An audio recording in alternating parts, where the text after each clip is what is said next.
Estamos listos, doctora, ¿eh? Vamos a iniciar. Ok. Ok, doy el protocolo. Muy buenos días tengan todas y todos ustedes. El día de hoy, 23 de marzo de abril, de 2020, continuamos con las actividades correspondientes al segundo seminario virtual denominado Desarrollo, Sociedades y Territorio. Sean todas y todos bienvenidos a esta actividad que nos une como parte de una comunidad educativa siempre en movimiento.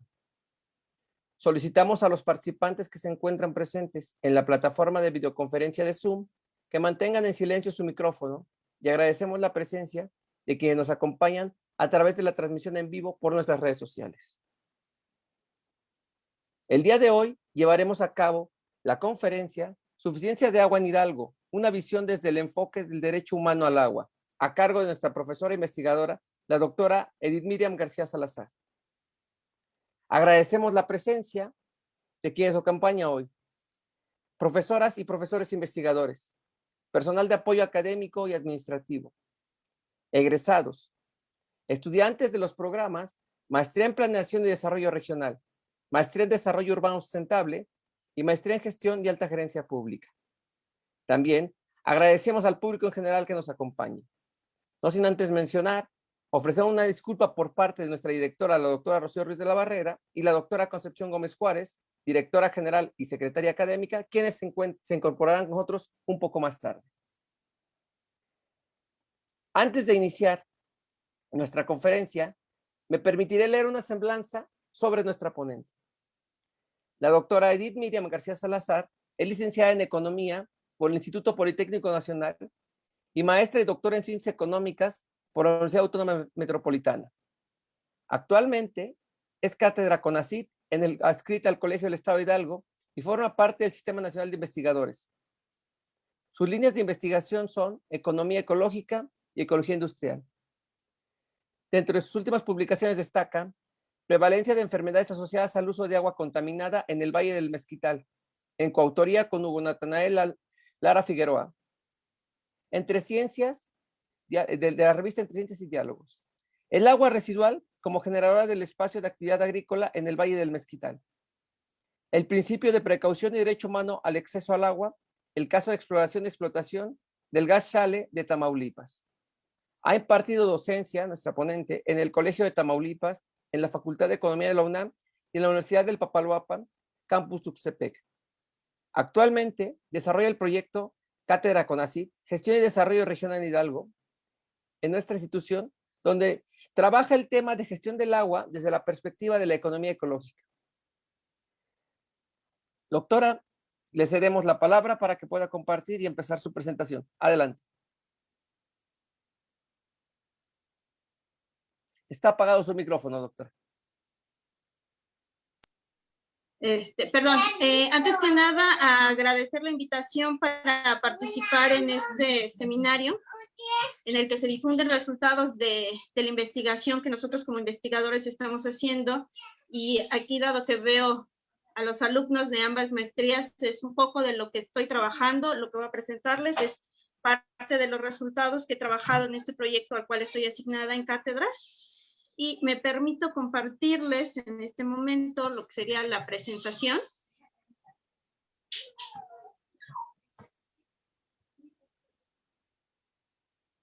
Espero ya la estén viendo.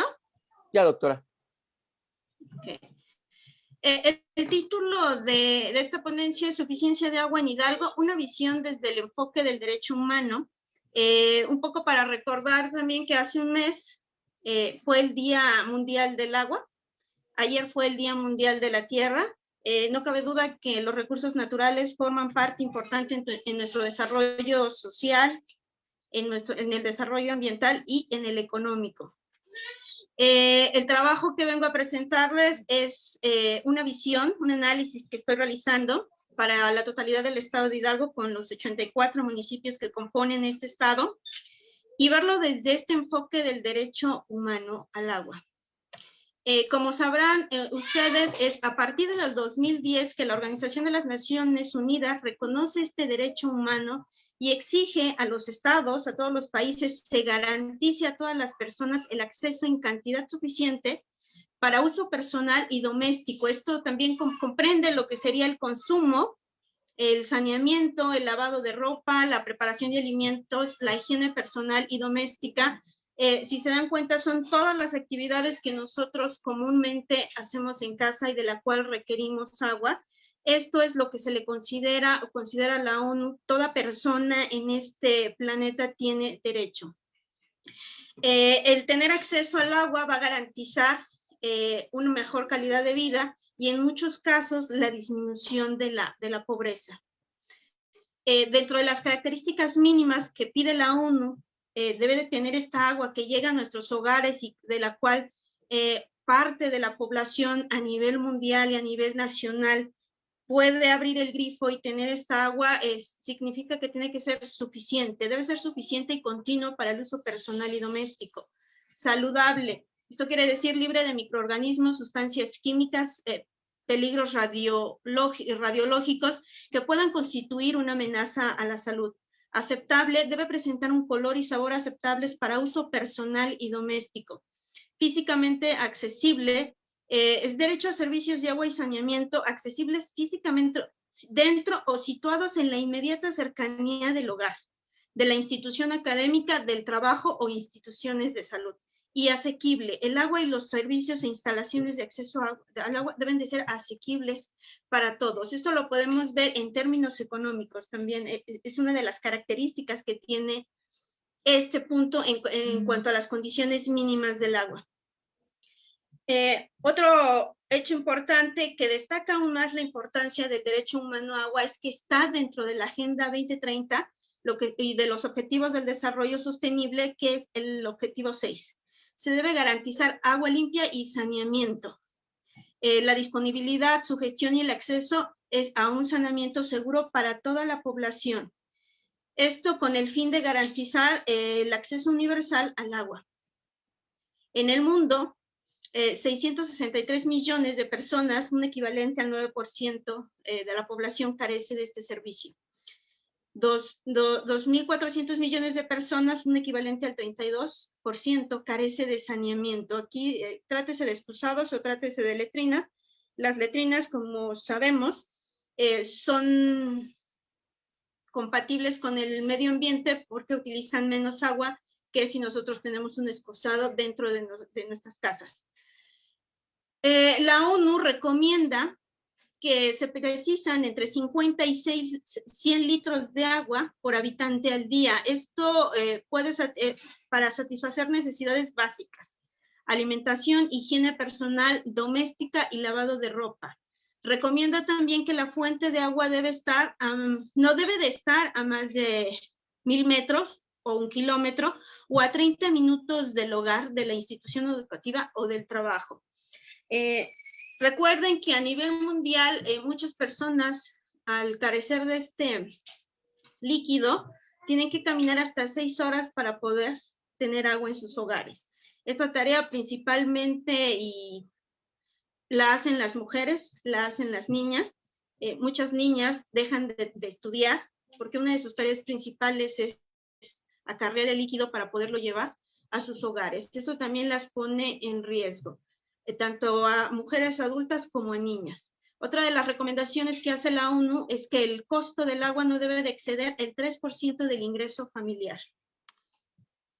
En México a partir de 2012 es que se reconoce este derecho humano al agua y está en el artículo 4 constitucional, en el que se nos dice que toda persona tiene derecho al acceso, disposición y saneamiento de agua para consumo personal y doméstico en forma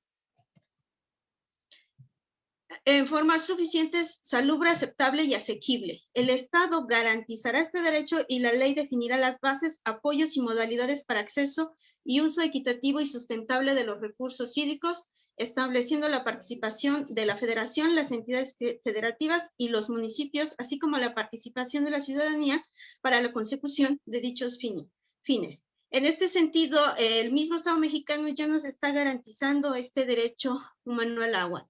A partir de aquí, y esto que serían las leyes, estas las recomendaciones que se nos hacen, lo que les presento ya es el análisis a partir de la cantidad de agua que hay en el estado de Hidalgo y cómo estaría llegando a los hogares. Antes de eso, mencionarles que en México 5 millones de personas carecen de agua potable y 18.7 millones carecen de saneamiento.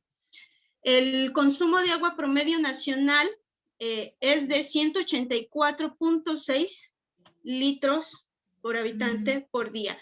Aquí lo estamos viendo a grosso modo a nivel nacional. Cabe resaltar que si nosotros analizamos el país de sur a norte, vemos que la mayor disponibilidad de agua se encuentra en la parte sur del país y la menor cantidad en la parte norte.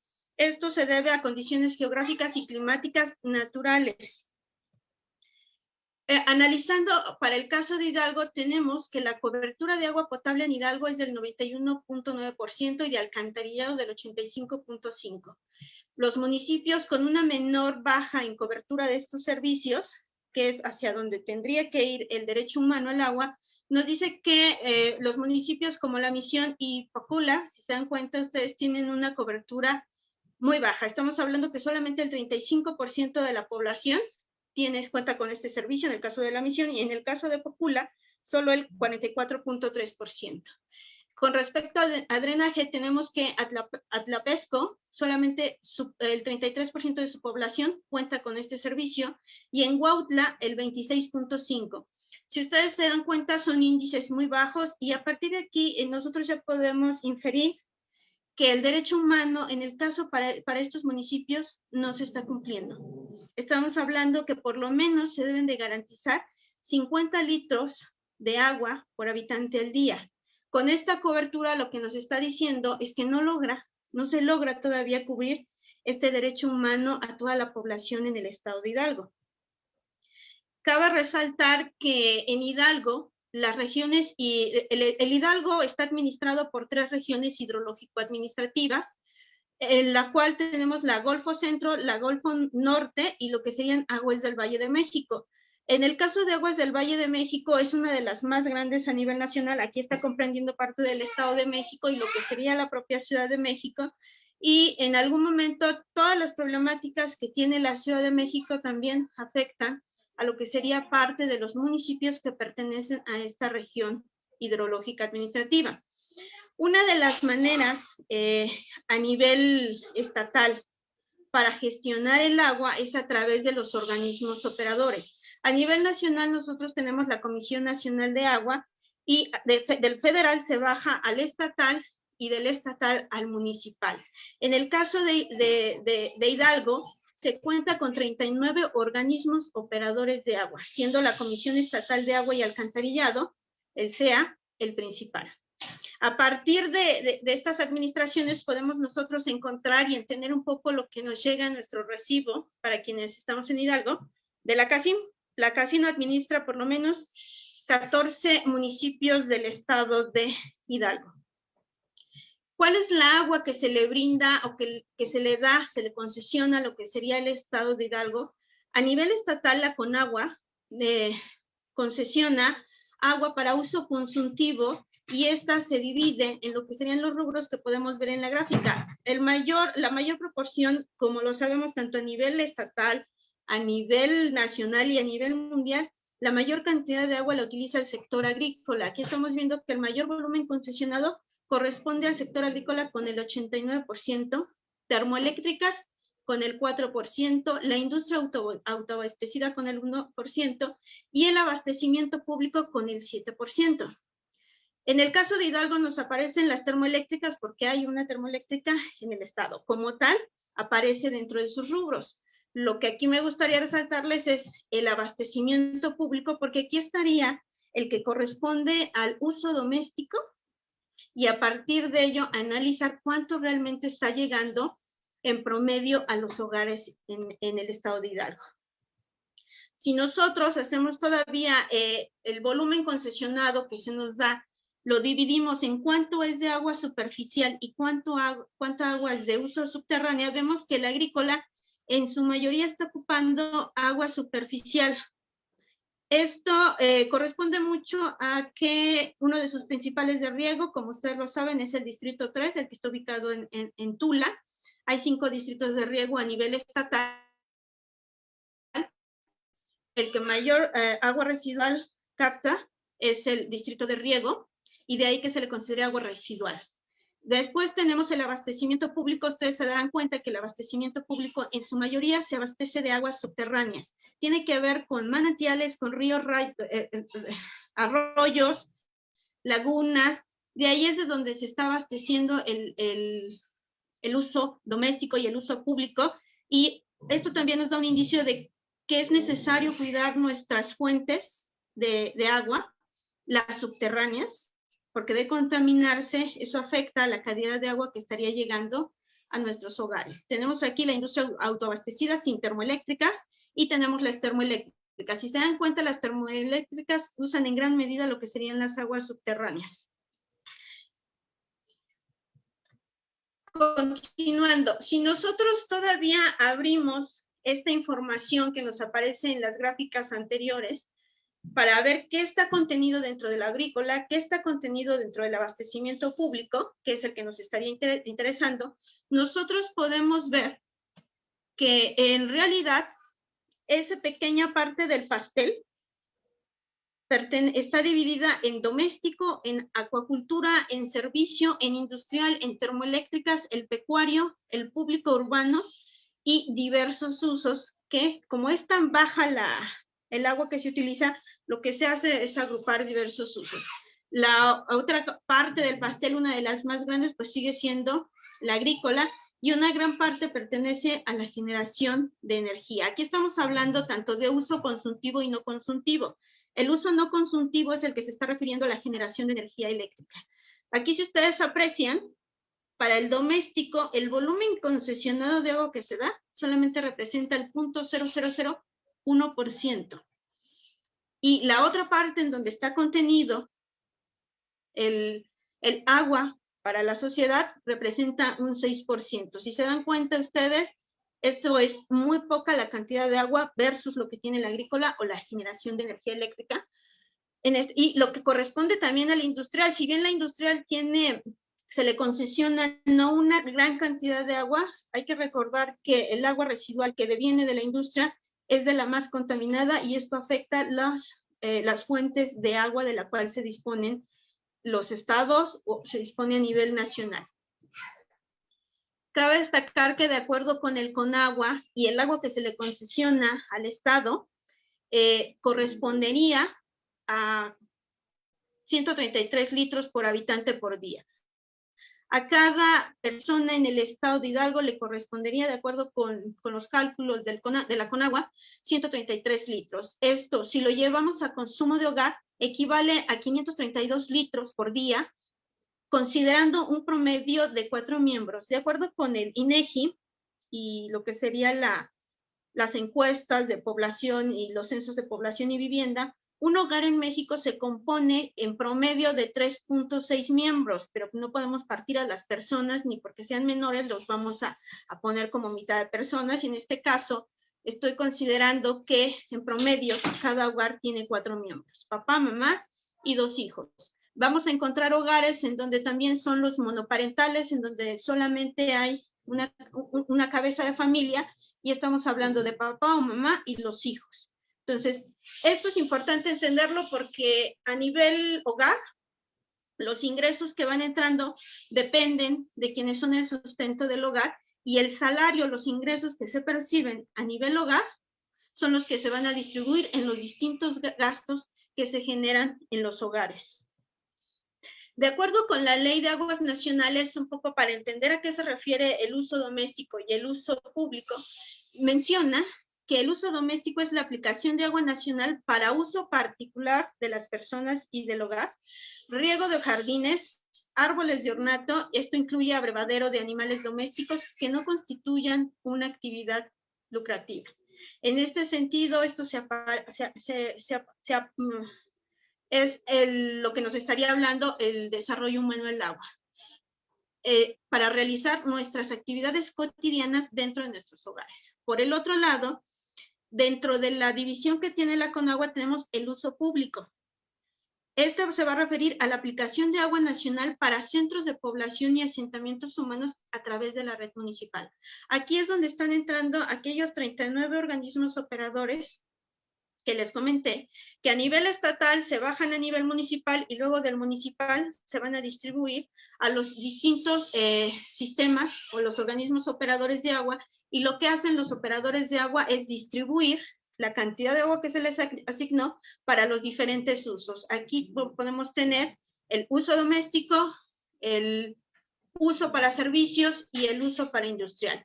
Aquí un ejemplo de ello, como les había mencionado hace un rato, es la Comisión de Agua y Alcantarillado de Sistemas Intermunicipales, lo que nosotros conocemos como la CACIM, para quienes estamos en el estado de Pachuca, en San Agustín Tlaxiaca, en Zempoala, les digo que agrupa 14 municipios. Hay municipios como, por ejemplo, el Valle del Mezquital tiene su propio organismo que se gestiona el agua para algunos municipios de lo que sería la región del Valle del Mezquital. Para el caso de Tizayuca, el Tizayuca también tiene su propio organismo de agua. Lo que hacen estos organismos es, vamos a distribuir el agua en los hogares. Los organismos también cumplen con esta tarea de generar la infraestructura hidráulica para que pueda llegar el agua a los diferentes hogares. Esto a través de tuberías y de lo que serían los medidores de agua que muchos de nosotros tenemos en la casa. Esto siempre y cuando el agua esté llegando al interior de nuestros hogares. Hay población, hay un porcentaje de la población que no cuenta con esta agua dentro de sus hogares, pero sí fuera de sus hogares, en una llave común, no tan lejos de su hogar, de la cual se pueden abastecer. Haciendo el análisis desde el derecho humano al agua en Hidalgo, dentro de los criterios que nos menciona la ONU, un poco con respecto a los primeros que les mencioné al inicio, aquí lo vamos a ver dividido en 3 criterios: disponibilidad, calidad y accesibilidad. Por lo menos estos 3 criterios unificados tendríamos que tenerlos cada uno en nuestros hogares para que a partir de ellos se garantice el derecho humano al agua. Tenemos disponibilidad. ¿Qué es lo que implica la disponibilidad? El abastecimiento de agua a cada persona debe ser continuo y suficiente para uso personal y doméstico. Esto va a comprender saneamiento, la colada, que sería el lavado de ropa, preparación de alimentos e higiene personal y doméstica. La calidad. El agua para uso personal o doméstico debe ser salubre, por lo que no debe de contener microorganismos. El agua debe de tener un olor y sabor aceptables. Esto es lo que debería de comprender. Y se los digo, debería de comprender, porque muchos cuando abrimos la llave del agua, y esto es a nivel generalizado, estamos hablando que el 89% de la población en México no consume agua directamente del grifo por la falta de confiabilidad en tomarla directamente. No confiamos en que la calidad sea buena y entonces tenemos por ahí un gasto extra en agua. El otro sería la accesibilidad. El agua y las instalaciones del agua deben ser accesibles para todos, sin discriminación alguna dentro de la jurisdicción del Estado. En términos físicos, el agua y las instalaciones de servicios de agua deben estar al alcance físico de todos los sectores de la población económica. Los gastos y cargos directos e indirectos asociados con el abastecimiento del agua deben ser asequibles y no deben de comprometer el ejercicio de otros derechos reconocidos. No discriminación. El agua y los servicios de instalación deben ser accesibles a todas, de hecho, y de derecho sin ninguna distinción. Acceso a la información. La accesibilidad a la información comprende el derecho de solicitar y recibir información sobre asuntos vinculados con el agua. Ahora, ¿cuáles son las principales? Una vez que tenemos los criterios del derecho humano al agua, para analizar cómo estaría llegando el agua a los hogares del estado de Hidalgo, y se lo pongo a nivel hogar, porque a nivel familiar es cómo estamos consumiendo el agua, y porque muchas de las estadísticas de las que se generan en el país está englobada en lo que serían los hogares. Dentro de las fuentes principales de abastecimiento de agua tenemos que pozos profundos, manantial y río.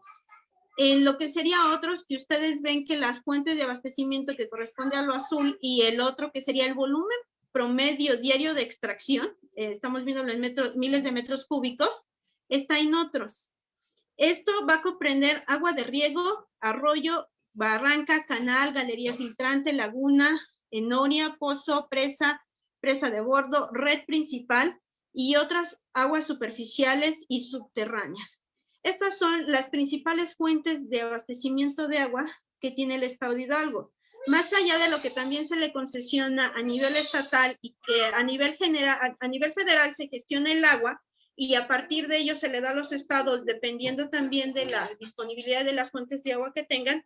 Esta es la manera, estos son los rubros de donde se está abasteciendo el Estado de Hidalgo. De ahí la importancia de cuidar los mantos acuíferos, porque de ahí es donde viene el agua que llega a nuestros hogares. Bueno, quienes toman clase conmigo ya conocen a mi hijo. Es parte de... Disponibilidad de agua en los hogares. ¿Cómo está distribuida el agua que llega a los hogares en el Estado de Hidalgo? Bueno, de ese 91% que hace un rato les comenté que es la cobertura de agua que hay a nivel estatal, estamos hablando que llega de manera intubada y que dentro de esta agua intubada se va a dividir en dos grandes rubros. Dentro de la vivienda, aquellos que abrimos el grifo y podemos tener agua, ahí está agrupado un 61.24 de ese 91%, y el otro 38% va a corresponder a la que está fuera de la vivienda, pero dentro del terreno. No hay que caminar una gran distancia. Hay quienes no tienen la infraestructura hidráulica dentro de su casa y la tienen fuera. Entonces, a partir de ello es que se están abasteciendo. Aquí tenemos parte de ese 91%. Y por el otro lado aquí, que es la parte que no está, a la que no le está llegando directamente el agua, se le conoce o se le divide por acarreo. En ese sentido, este 5% que por ahí tenemos, es como 5% de lo que representa de ese 91, tenemos que el 5.19 se abastece de llave comunitaria, de otra vivienda, tenemos un 14%, de una pipa, 16.41, de un pozo 52.55, de un río, arroyo, lago tenemos un 5.39 y de la recolección de lluvia, que sería un 3.99, y el no especificado, que es 1.95. El 0.10% que tenemos por ahí no está especificado de dónde se obtiene el agua. Por ahí podemos considerar también el agua embotellada, que todavía no está dentro de estos rubros, pero que está formando parte importante de cómo se está gastando el agua y cómo de alguna manera se vuelve vulnerable el derecho humano al agua. Cabe destacar que actualmente en este año México ya es el número 1 en consumo de agua embotellada. Otro de los aspectos a considerar de acuerdo a los criterios es la calidad del agua. De acuerdo a la clasificación de contaminantes, varios de los cuerpos de agua que se encuentran en el Estado de Hidalgo están ya contaminados con base a parámetros de demanda bioquímica de oxígeno, demanda química de oxígeno y concentración de sólidos suspendidos, así como de coliformes fecales. No hay que olvidar que aun cuando el agua residual que proviene de la zona metropolitana y llega a una de las regiones más grandes del Estado de Hidalgo, también contamina los cuerpos de agua al filtrarse, y como llevan una gran cantidad de metales pesados, estos están contaminando ya estos cuerpos de agua. Cuerpos de agua o agua, como se los mencioné dentro de las fuentes de abastecimiento, que si viene de ríos, si viene de arroyos, ya presentan un grado de contaminación, y esta agua es la que llega a los hogares, es la que está administrando uno de los organismos operadores de agua, dependiendo del municipio en el que se encuentren, y de alguna manera ya llevan una concentración de contaminación. En ese sentido, podemos decir que esta parte de donde se garantice una calidad de agua que llegue a los hogares y que se pueda consumir directamente desde los grifos, no se está haciendo. Ahí ya hay una vulnerabilidad en cuanto a calidad de agua. Ejemplos de cuerpos de agua que están contaminados podemos encontrar en Francisco y Madero, que el canal principal de la Tumba y el Alto Requena, en Tlahuelilpan, el canal principal de la Tumba, en Atitalaquia, la presa derivadora Tlamanco, Juando, y en Tula de Allende, la presa Requena, en Tepeji del río de Ocampo, el canal de Caltengo y el río Tepeji, en Tepetitlán, el canal Endó, y en Tecozautla el río San Juan, en Alfajayucan el río Alfajayucan y el canal del centro. Si ustedes se dan cuenta, ya tenemos contaminación en varios cuerpos de agua. Cabe resaltar que en el caso de Tepetitlán, con respecto al canal de Endó, una de las zonas con mayor contaminación de agua y que actualmente es una región de emergencia ambiental, se encuentra en este municipio y en esta región de Tula. Esto derivado de la industria que ya se encuentra ahí. Tenemos un corredor industrial, Tula-Tepeji, tenemos la termoeléctrica, tenemos las cementeras y esto todavía vulnera la calidad del agua. La está contaminando y aquí entonces ya tenemos una vulnerabilidad en uno de los aspectos que nos marca el derecho humano al agua, que sería la calidad del agua. Hablar de accesibilidad.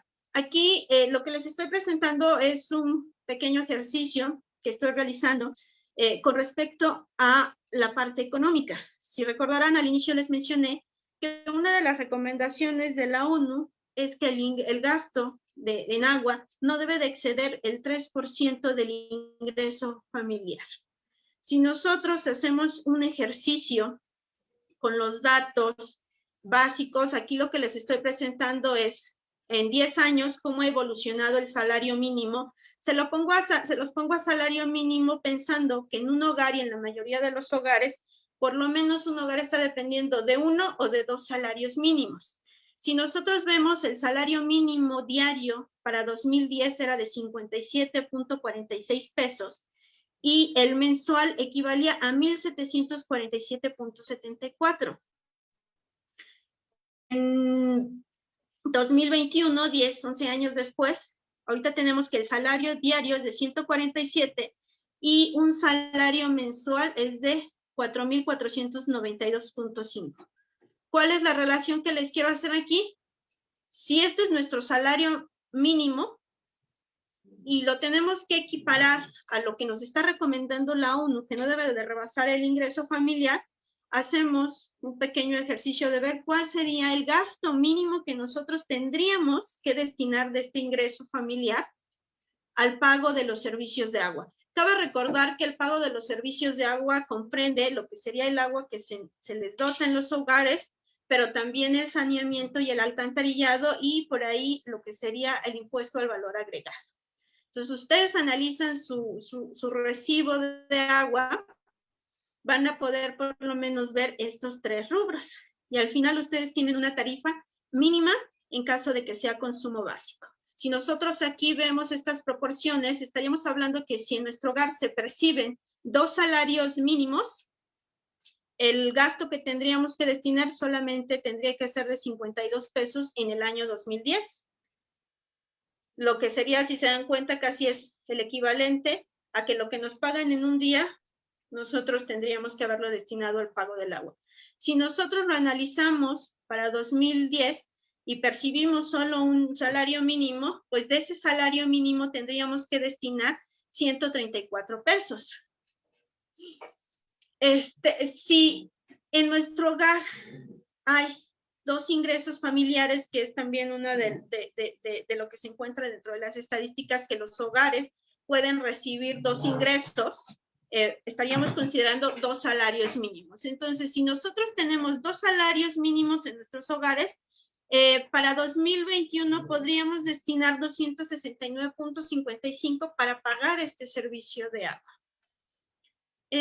Si ahora nosotros lo que hacemos es que le metemos la tarifa de agua que está desde aquí les muestro datos de 2013 a 2021, cuánto es lo que se nos cobra y si eso realmente representa ese 3% que nos está recomendando la ONU. Aquí lo que tenemos son estos datos. Revisando un poco, aquí lo estoy haciendo para un salario mínimo. Si nosotros revisamos las tarifas de agua, que por ejemplo, esto es para el caso de la CACIM, la CACIM tiene tarifas escalonadas. Esto quiere decir que de 0 a 8 metros cúbicos que ustedes consuman dentro de sus hogares, se le considera una tarifa básica. Y, por ejemplo, si ustedes no pasaron esos 8 metros cúbicos, en 2013 pagaban 56 pesos. Para 2021, esa tarifa básica por esos 8 metros cúbicos equivale a 120.47 pesos. Esto les digo, les incluye el saneamiento y el alcantarillado y lo que sería el correspondiente al impuesto al valor agregado. Ahora, ¿qué sucede? Si nosotros aquí hacemos un análisis, tenemos que 8 metros cúbicos son el equivalente a 8,000 litros de agua. Si ustedes lo dividen en un hogar que tiene 4 personas, aquí estamos hablando que a nivel mensual a cada uno de los miembros del hogar le corresponderían 2 metros cúbicos, 2,000 litros de agua, pero mensual. Si ustedes lo llevan todavía a cuánto correspondería a diarios, estamos hablando de 66, aproximadamente 66 litros de agua diarios. En este sentido, podemos decir que sí, el básico está cubriendo ese mínimo que nos menciona la ONU, que debe de estar entre 50 y 100 litros diarios por habitante. Pero si nosotros llegamos, en el caso de Casim, a consumir 9 metros cúbicos, la Casim nos estaría cobrando, para el caso del 2021, una tarifa por metro cúbico de 17 pesos. Entonces, si llegan hasta los 12 metros cúbicos en el caso del servicio doméstico, van a pagar los 120 más el costo de los otros 4 metros cúbicos que restan para llegar a los 12 metros, pero a un costo de 17 pesos por cada metro cúbico. Entonces, en total ustedes pueden llegar a tener un recibo de 226 pesos si llegaron hasta 12 metros cúbicos. Esto solamente para el caso del servicio doméstico. Las tarifas para el caso de actividades económicas, como serían de servicios o la industria, las tarifas varían. Ahora, haciendo una proporción de cuánto representa este recibo que a nosotros nos llega con respecto al ingreso que se está percibiendo, si lo tomamos como solo un caso de salario mínimo, podemos ver que si en el 2013 representaba, en el caso de una tarifa básica de 8 metros cúbicos, tenemos que representa el 2.9% con respecto al salario mínimo. Si nos trasladamos a 2021, tenemos que estar representando el 2.7%. Ahora, si nosotros consumimos más agua, está doblando el porcentaje que representaría consumir solamente los 8 metros cúbicos. Consumir los 8 metros cúbicos parecería poca agua, pero también muchísima agua. Esto es dependiendo de cuántos miembros estén dentro de la familia. Si bien aquí se está considerando que son 4 miembros por hogar, hay hogares que tienen 6, 8 o más miembros dentro de la familia y entonces el gasto en agua aún es superior. No estaríamos hablando de una tarifa básica, sino que estaríamos pasando los 12 metros cúbicos. Y si ustedes a partir de los 12 metros cúbicos consumen 13 metros cúbicos, van a ser los 226 más una tarifa de aproximadamente 20 pesos por metro cúbico extra hasta llegar a un tope. Esa es la manera escalonada en que lo maneja la CACIM. Si nosotros consideramos 2 salarios mínimos, aquí nos estamos dando cuenta que estaríamos dentro de los parámetros que nos menciona la ONU, que no debe de pasar el 3% del ingreso familiar. Aquí estamos hablando en el caso del salario mínimo y en el caso de que haya 2. En muchos de los hogares no hay 2 salarios mínimos. En muchos de los hogares podemos considerar solamente un salario mínimo. Y no hay que olvidar que dentro de las estadísticas a nivel nacional, el estado de Hidalgo, por lo menos el 50% de su población se encuentra en pobreza, y de ese 50% tenemos que un 12% se encuentra en pobreza extrema, es decir, ni siquiera alcanzan a un salario mínimo. Son esas mismas personas las que no tienen la infraestructura hidráulica ni la cobertura del agua. Ahora, si nosotros solamente consumiéramos el agua que nos proporciona el organismo operador y que esa misma agua es la que utilizáramos para beber, de alguna manera podemos considerar que estamos dentro de los parámetros del agua y que se está garantizando el derecho humano al agua. Pero como les comenté hace rato, México este año ya es el número 1, es el principal país en consumo de agua embotellada. Nosotros, y yo creo que a cualquiera de los que estén presentes en esta conferencia, la mayoría consume agua embotellada, por lo menos de garrafones de 20 litros, que son los que se nos distribuyen, los que compramos en la tienda o en los supermercados, o lo que tengamos cerca. Y entonces nuestro consumo de agua no solamente es el que nos da el sistema de red, no solamente van a ser esos 120 o esos 260, dependiendo de la cantidad de agua que estemos consumiendo, sino que esto también va a depender del consumo de agua embotellada.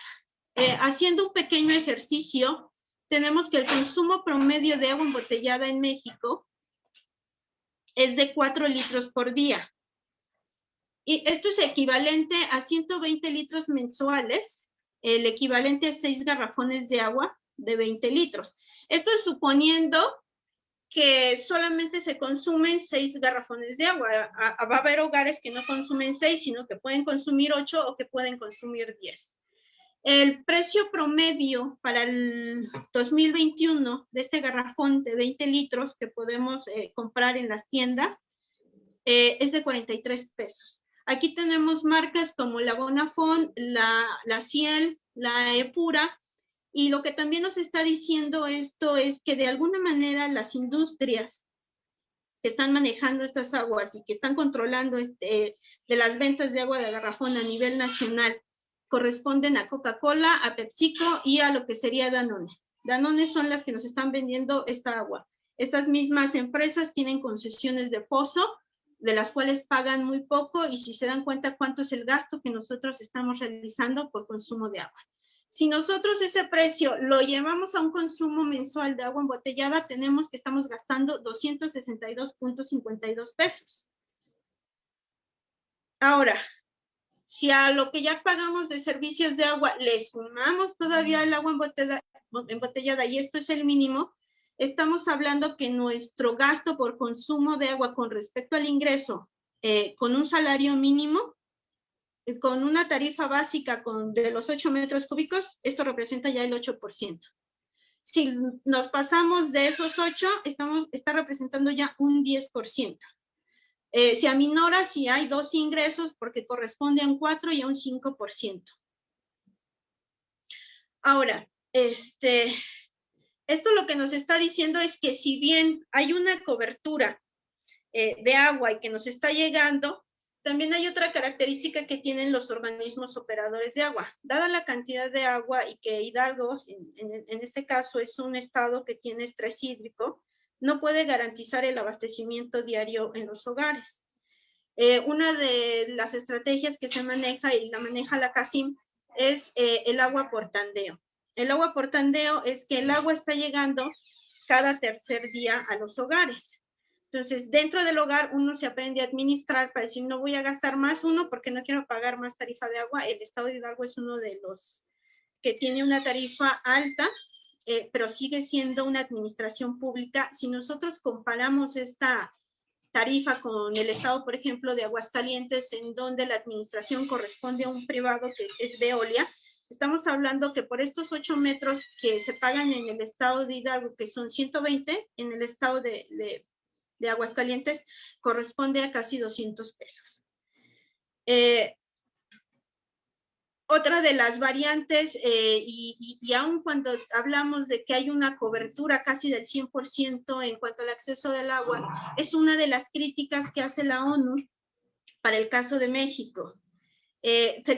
Al caso de México, la ONU en 2017 reportó que los niveles de cobertura muestran que los proveedores de servicios son capaces de promover efectivamente la aplicación de los derechos y el saneamiento. Esto se refiere a la infraestructura. No obstante, es esencial destacar que estas cifras, por impresionantes que sean, no reflejan más que la existencia de algún tipo de cobertura infraestructural, no el alcance real del acceso y el saneamiento en los hogares de las personas, que es considerablemente inferior. Si nosotros vemos ese 91% que nos habla de cobertura, estamos en muy buenos números. Hay la infraestructura, pero esto no nos garantiza que el agua esté llegando en las condiciones de calidad, de accesibilidad y de disponibilidad.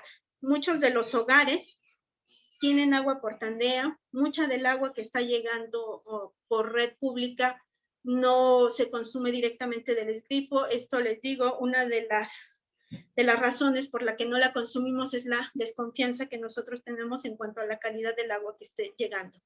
Dos hechos importantes a mencionar y que tienen que ver con la Ciudad de México, pero que se ha permeado a nivel nacional también, es en el caso de la Ciudad de México, que en el 85 hubo un terremoto y esto dañó mucho lo que serían las tuberías de agua y entonces el agua que llegaba a los hogares de la Ciudad de México, pues llegaba contaminada. A partir de ello, mucha de la gente dejó de consumir agua directamente desde el grifo. Y otro hecho fue en los 90, donde hubo un brote de cólera, que también la gente se sintió intimidada y dejó de confiar en el agua de consumo directamente desde el grifo. De ahí que ahorita que a nivel nacional, en México el 89% de la población hace consumo de agua embotellada, principalmente de estos garrafones de 20 litros. Las tarifas o el ejercicio que yo les di solamente comprenden lo mínimo. Si todavía le sumamos más con respecto al gasto de agua que estamos anexando en nuestros ingresos, por mucho supera el 3%. Y aquí tenemos ya una vulnerabilidad en el derecho humano, en el sentido de que el agua sí no está llegando en la calidad que se nos menciona, que el ingreso que nosotros tenemos o se recomienda destinar al gasto de agua está por arriba del 3%. Esto en municipios en donde las familias tienen un ingreso mínimo o dos ingresos mínimos garantizados, pero municipios, como les mencioné, con baja cobertura de agua y con pobreza extrema, ni siquiera llegan a un salario mínimo, entonces ahí ya tenemos una vulnerabilidad de lo que sería el derecho humano al agua. Cabe destacar que aun cuando lleguemos al 100% de cobertura de estos servicios en el estado de Hidalgo, es necesario garantizar la accesibilidad, la disponibilidad y la calidad del agua que estaría llegando a el agua. De manera general, esta es la presentación que traigo. No sé si tengan alguna duda o algún comentario.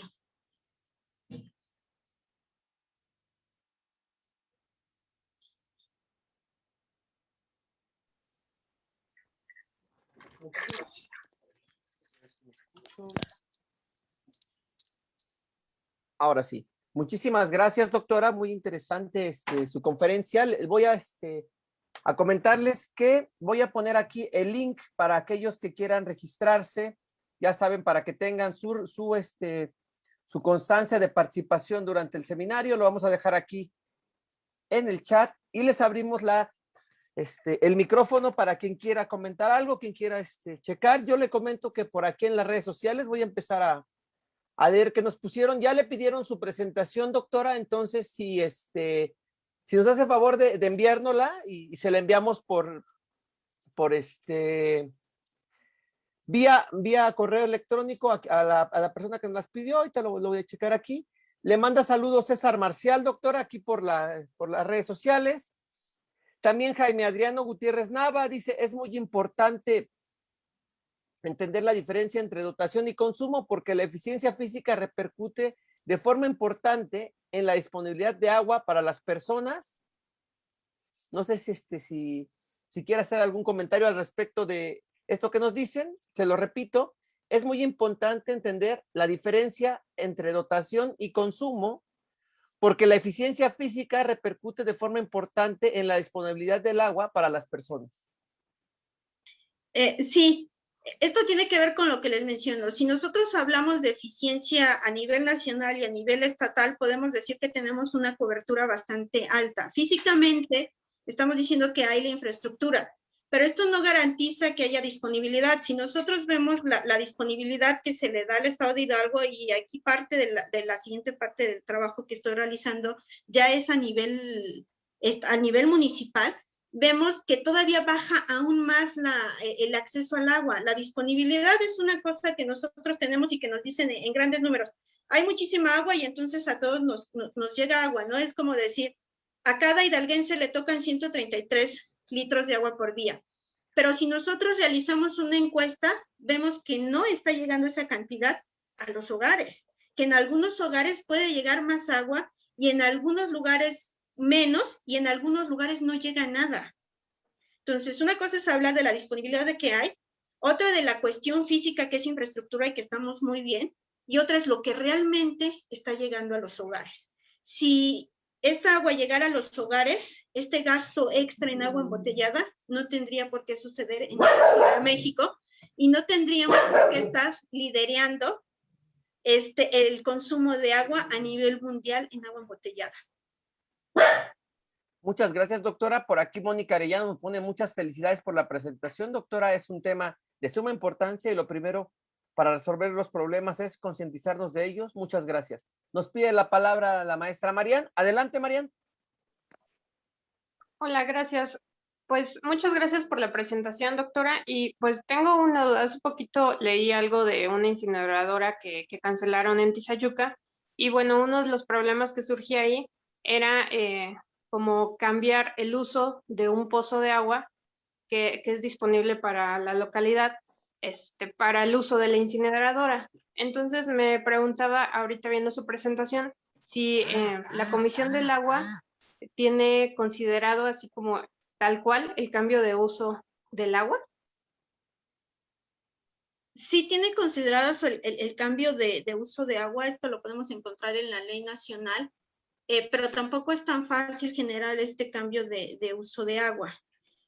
Por ahí hay una base de datos que es el registro público de títulos de agua, y ahí se puede ver, y les digo, la otra parte de la presentación ya tendría que ver que es a nivel municipal, cómo se estarían concesionando, por ejemplo, para el caso de agua, estos pozos, ¿no?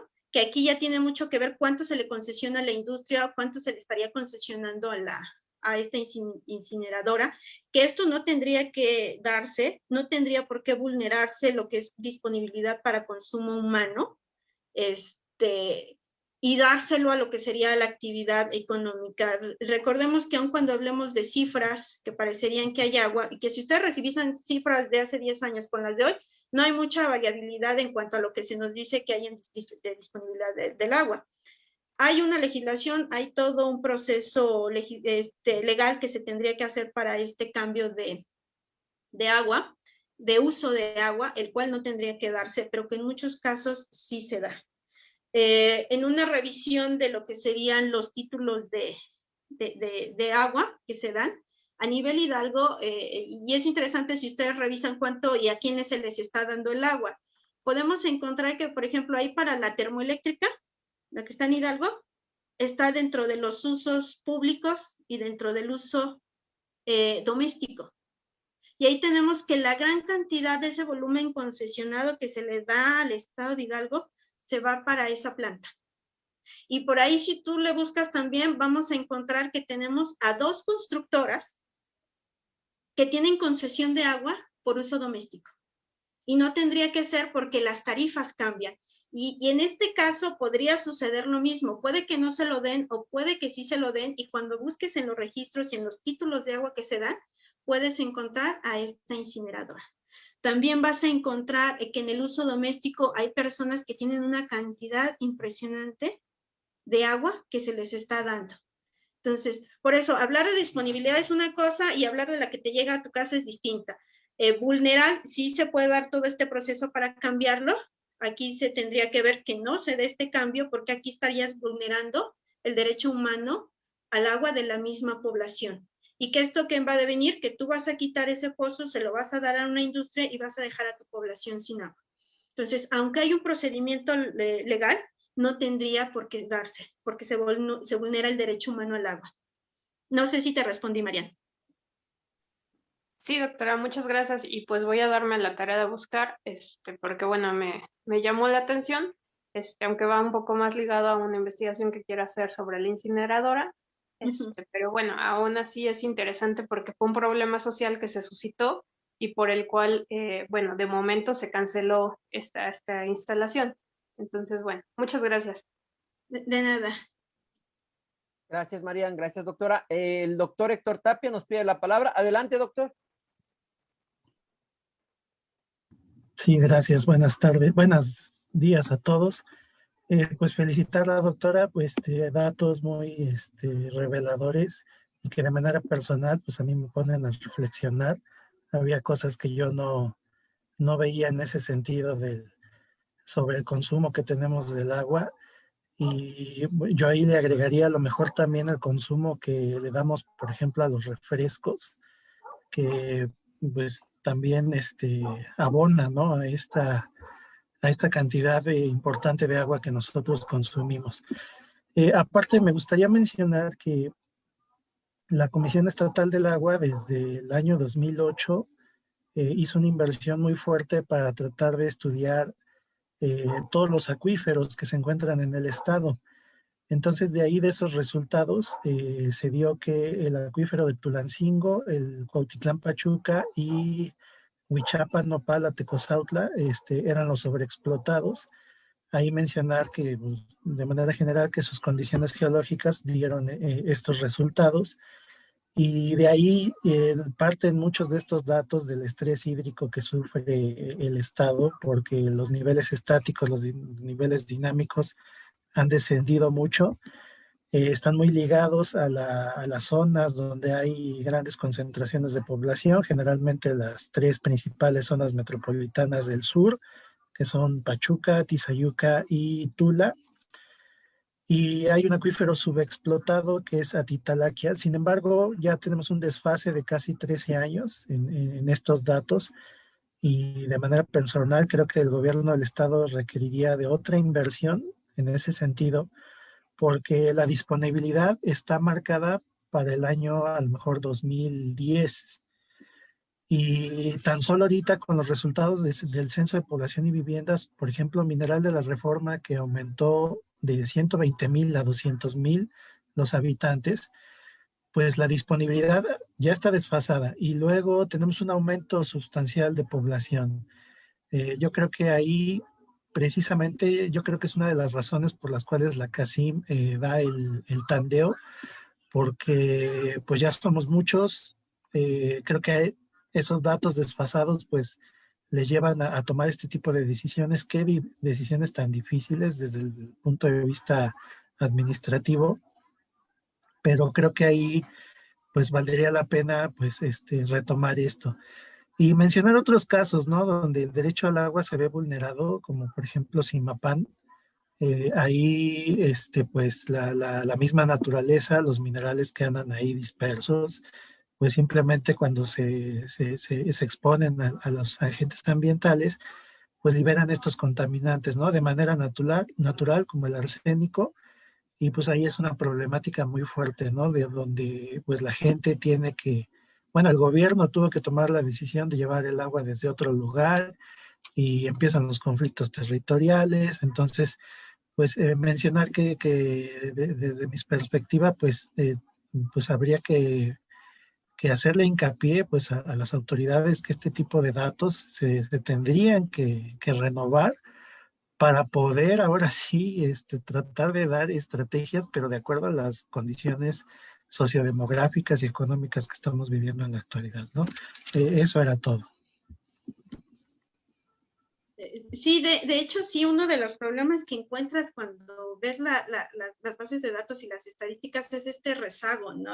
Por eso les decía, si nosotros analizamos de las últimas estadísticas que hay del agua y las echamos hacia atrás 10 años, vemos que a nivel nacional y a nivel estatal vemos que viene siendo como que la misma disponibilidad de agua, ¿no?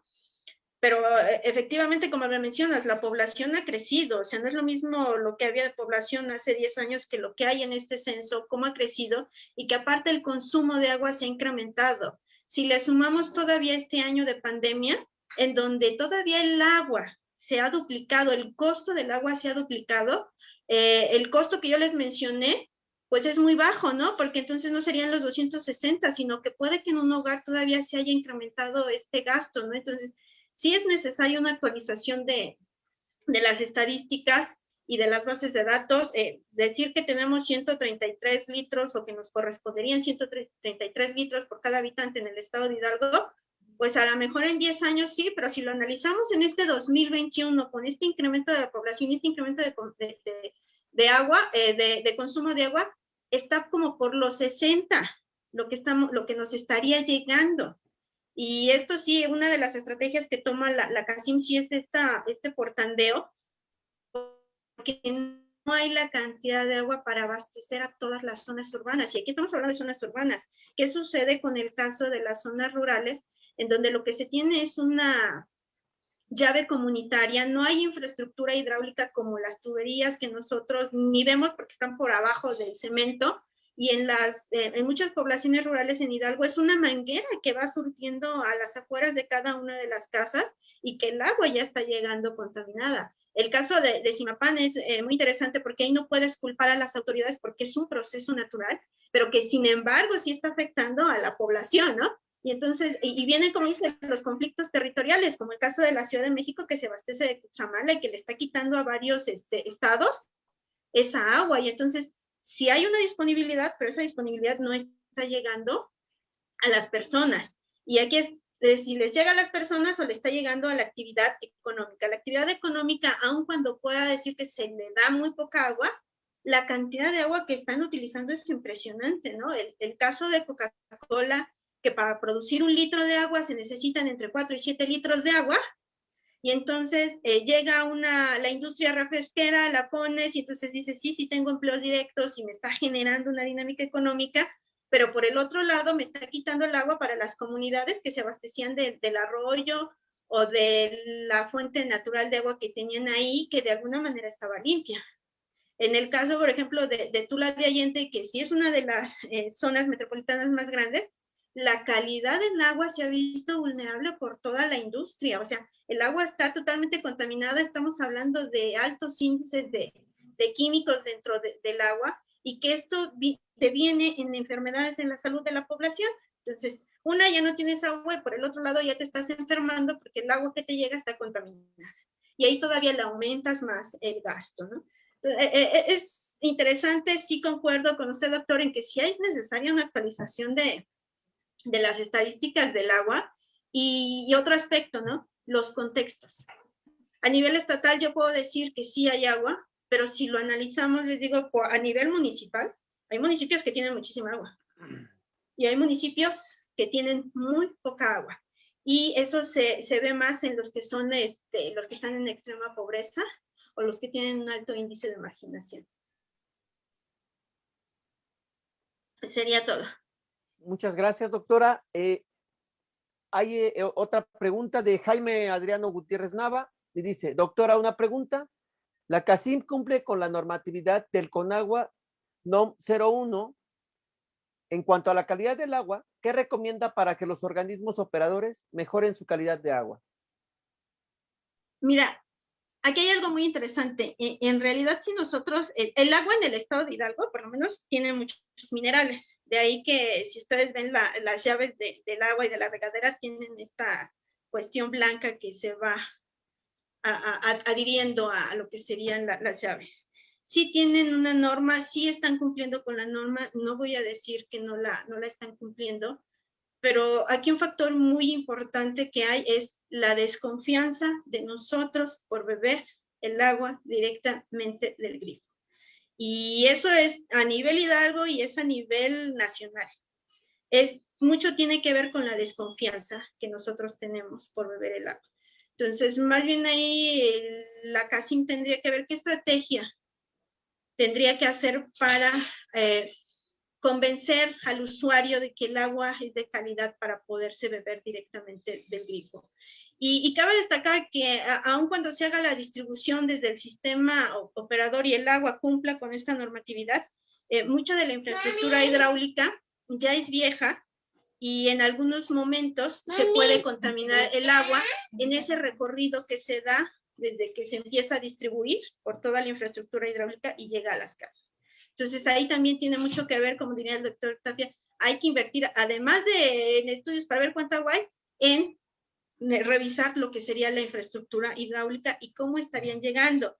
Recuerden que, por ejemplo, puede haber tuberías que son de hace más de 50 años y que muchas de ellas pueden tener asbesto. Hay unas que son más recientes y que no desprenden ningún componente químico que pueda contaminar el agua. Por eso les digo, a la salida puede estar muy bien el agua, pero ¿qué sucede en el trayecto cuando llega a las casas? Ahí tendría también que buscar la CACIM, hacer un análisis antes y un análisis de cómo está llegando a las casas. Y convencer al usuario, a nosotros como usuarios, porque yo puedo asegurar que todos los que estamos aquí, ninguno consume agua directamente del grifo, sino que compramos agua embotellada. No sé si respondí tu pregunta. Es desde las redes sociales, doctora. Sí, Okay.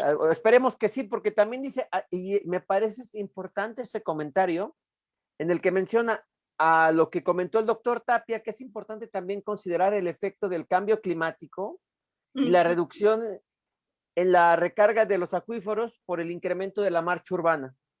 Y dice que sí le contestó su comentario. Ok, gracias. Estamos aquí a todas las bandas. Gracias, doctor. No. ¿Alguien gusta hacer otra pregunta, un comentario, participación? Nuevamente les repito, aquí les dejo el link de registro. En las redes sociales ya no tenemos nada, ya nada más. Por ahí Angie García dice, espero puedan compartir la diapositiva, por favor. Ya les comentamos que sí, que en cuanto nos manden mensaje, les enviaremos las diapositivas. Alguien, Ofelia nos comenta, felicidades doctora Edith por su presentación, gracias a la licenciada Ofelia Bonilla, nuestra compañera.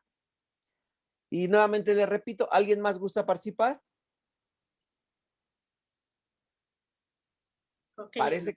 Parece que no, doctora. Pues bueno, con esto vamos a cerrar. No sé si quiera manifestarnos algún comentario de cierre, doctora.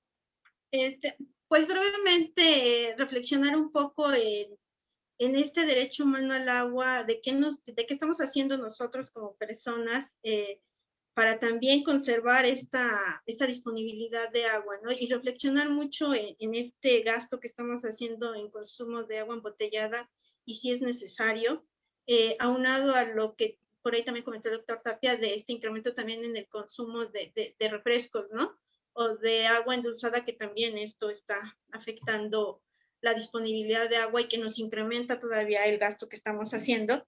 Y más importante aún, que esto también se deviene en cuestiones de salud, y por algo también somos el número 1 en problemáticas de salud por consumo de este tipo de bebidas, ¿no? Y que está aparejado a lo que sería el derecho humano al agua. Entonces, un poco de ser conscientes cómo estamos gestionando en nuestros propios hogares y nosotros como personas esta agua. Nada más. Pues muchísimas gracias, doctora. En nombre de la doctora Rocío Ruiz, directora general de la doctora Concepción Gómez, secretaria académica de institución, le agradecemos mucho de mi parte de aquí por participar con nosotros en el seminario, un tema muy importante. De pronto sí hubo muchas preguntas, a veces hay que despertar a los compañeros, a las compañeras, pero en este caso no fue así. Excelente ponencia. Muchísimas gracias, le enviaremos su constancia requerida, y solamente para todas y todos les decimos que continuamos con el seminario más tarde a las 4. Tenemos la conferencia del doctor Ernesto Amador, reforma laboral y su implicación en la justicia social, intervención de los órganos jurisdiccionales de la justicia social. Está ahí la invitación para todas y todos con el mismo link, y nos vemos más tarde. Muchísimas gracias, doctora, y gracias a todos por acompañarnos. Hasta luego. Buen día. Hasta luego.